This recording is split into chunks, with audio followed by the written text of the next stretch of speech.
Hey guys, I'm Chef T-Max. Welcome back to my kitchen. Today, charred green beans, really tasty, good flavors of soy, sesame, almonds, really nice. Great side dish for anything, or if you just want a great snack to eat around the house when you're hungry. It's super simple to make. So subscribe if you're not doing that already. Give me a thumbs up if you like this video, and click that bell, and I will send you new things I have coming up. So I'll see you back soon.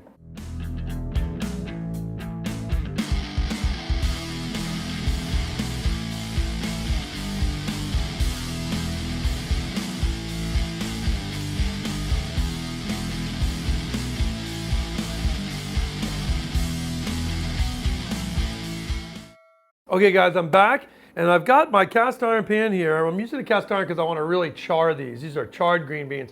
Now if you got your grill on outside and you can get out there, grilling it's always a great way too. I like to grill them first and then I just toss them in the rest of these ingredients.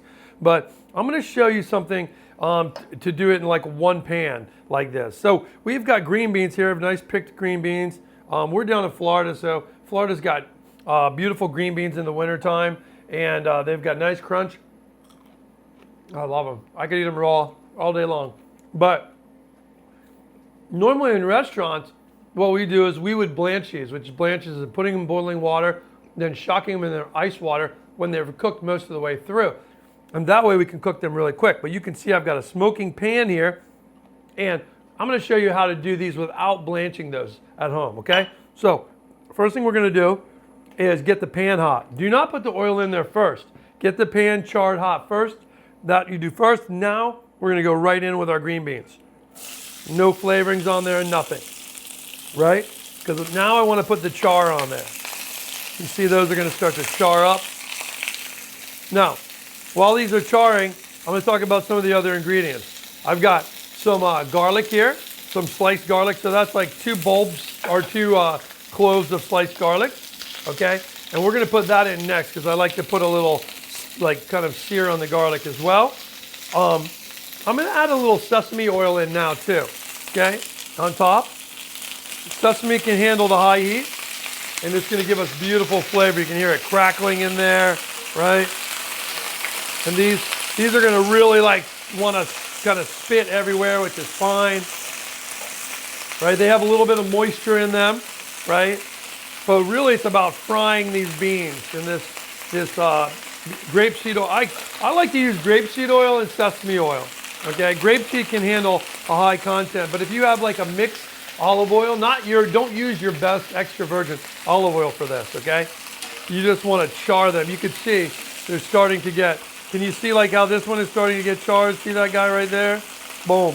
See that little blistering on there? That's what you want, and you want to stand back enough so you don't get this in your face. Okay.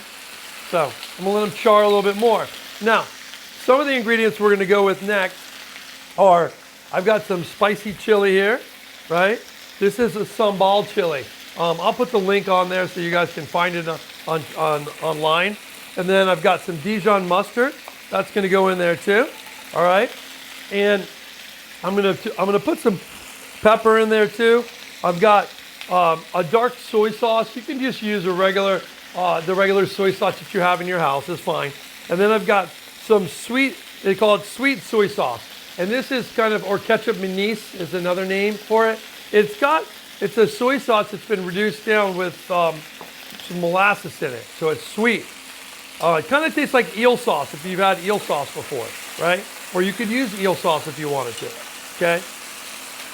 Like my beans are really cooking nicely like this. Now what is happening? What is this? This is steam, right? So what is steam? Steam is moisture. Steam's water. Steam's water in those green beans that's cooking off, right? So what's happening as we saute these green beans really hard like this is that they are actually steaming and sauteing at the same time. And that's what we're looking for. We want these guys to get nice and steamed, okay? What I'm going to do is I'm going to move a little spot in the middle, and you can see the water that's in there too. And then I'm going to put in my garlic. I'm going to add that right in the center there. And why and I'll even put a little bit more oil on top of it to make sure it's nice and moist, right? Because I want that garlic flavor perfuming this. And then I'm going to put some black pepper. Wonderful black pepper right in there. Look at that. Don't move it around, okay? I'm going to put a touch of salt, but not a lot. Why? Because we're going to add soy to this too. Sometimes when we're using soy, I like to use a little salt and soy because I don't like to overuse the soy sauce. Okay?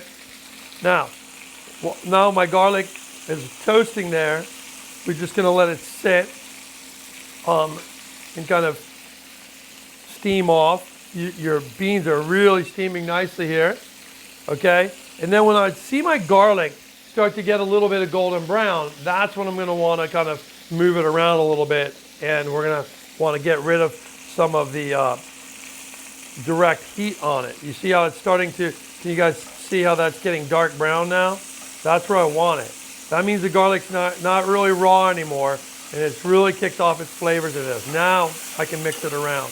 What I'm going to do now, as I mix that around, getting all that garlic flavor around, but I'm also keeping the garlic from burning, which is key, right? Now, as we get closer towards the end, these things still, like, I like to cook them down even more. I like them nice, get them nice and wilted down, okay? While we do that, I'm going to put a little bit of Dijon on top. So I put like a teaspoon of Dijon mustard. I do that for this beautiful kind of Frenchy flavor almost that you're going to get from that. Kind of French meets Asian, right? And then I'm going to put a little soy in there too. What's the soy going to do? The soy is going to make sure, not only seasoning it, it's going to make sure that it's steaming more. It's keeping the steam going, right? And then I've got a nice teaspoon of my chili around, okay? That chili is going to give us our bite. So what are we doing? We're putting balance together. Fresh green beans, earthy. You're going to taste this vegetable flavor, right? You've got the mustard in there. It's kind of the preserved piece of the mustard, adds a different layer. You have the spice layer. You have the salt layer. I'm going to have, going to have the sweetness of the sticky soy in a second. The reason I don't add that first, because anytime you add sugar in, what happens? Things start to burn, right? So, because the sugar starts to caramelize. So what we don't want to do is add that in right away. Soy is different. Soy doesn't have sugar in it. Well, as much sugar, I should say. So it's not going to burn right off the bat. So what we get here is, like, you guys can see this is looking beautiful, right? The soy is kind of charring with it. The beans are really wilting down nice. They've got like a good char on them. That one's trying to get out of there. We're going to make sure he stays in here, right? Look at that color, right? Looking fantastic right now. Okay? So it's still not done. It's getting there, but it's not done yet. Okay? But what I like to do is I do like to take one of my more wilted ones here, like this one, and I'm going to put it on the spoon, and I'm going to try it. Right? We'll see where it is. Wow. That's perfect. The salt is perfect as well. So here, as I'm getting towards the end, I'm going to add on my sweet soy. Now this soy isn't as salty. It's more molassesy and sweet. If you don't have that, you can add honey. Honey's another good one to put on here. I probably wouldn't put on maple syrup or anything like that because maple syrup is just a little bit too different of a flavor profile than honey. Okay? And then I'm going to put some toasted sliced almonds on top. Look at that. Right? So I've got all my toasted sliced almonds mixed around in there. And now I'm just going to turn off my pan. And it's done. Now, at this time you would taste it and find out, do I need more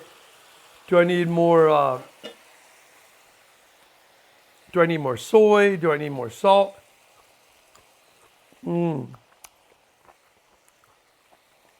That's delicious. I think at this point, my beans are perfectly cooked through, and they have really great flavor. And at this point, what we're going to do is just stack them on. So you can see this took very, very little time, right? From start to finish, you guys, we did this fast. And it's just the green beans. You don't have to blanch them ahead of time and do all that crazy stuff. You just have to saute them, let the juice of the bean themselves kind of wilt down and cook this. Okay, now I'm going to take it at this point, and I'm going to take all this beautiful stuff in here and just scatter it around the top like this, right? Okay, look at that. Goodness gracious. That looks delicious. All right. Sweet soy, sesame, almonds. Those flavors are incredible. Look how nice that looks, you guys. So try this sometime. It's great with anything. Could put some grilled fish with it, grilled chicken. It's nice with pork chops. It goes with a million different great things. So any protein's going to go nice with that. I hope you guys like this. A super simple green beans with almonds and soy and sesame and love. So have fun with it. Enjoy it at home. And what could you do? You could add ginger. Ginger's another good one. I didn't have it today, but I would normally put a little ginger in when I put the garlic in, just slice it up, put fresh ginger in there. Another good accoutrement. But it's something that I think everybody will love. And when you get fresh green beans, it's a really nice way to make it. So I hope you have a fun time trying it at home, and I'll see you back in the kitchen soon. I'm Chef Dean Max.